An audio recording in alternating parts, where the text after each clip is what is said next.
E la sua bravura, il suo dolce sorriso non poteva mancare qui nella nostra famiglia di Cantiamo Napoli. Il suo nome dice tutto. Rosy D'Angiò, buonasera. Buonasera a tutti. E stasera presento il singolo nuovo, si intitola Parli di me.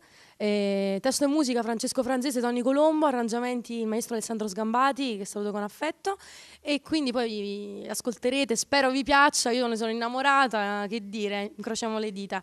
Poi ho cantato anche un'altra canzone con Gigi De Falco, si intitola Un po' Fornì, l'abbiamo cantata un paio di anni fa, però stasera l'abbiamo ripresentata, quindi ascoltatela. In queste canzoni c'è un sunto.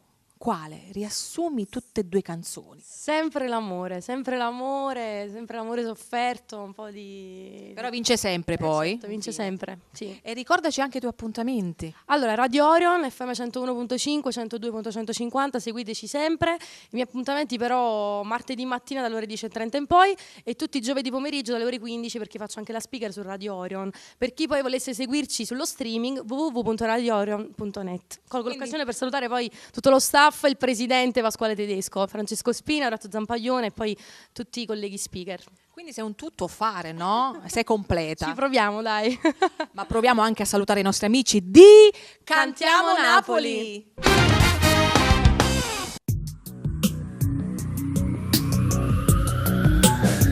Parli di me per uno sbaglio che ho commesso tempo fa.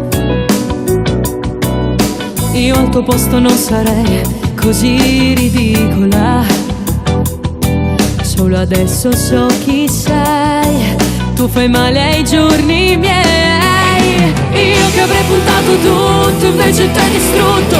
Un amore rotto già da tempo brutto. Con le tue parole mi fa pezzi l'anima. Io ti amo ancora. Io che avrei giurato a tutti che per me saresti stato il più forte, la mia forza grande, il mio amore immenso, il mio uomo,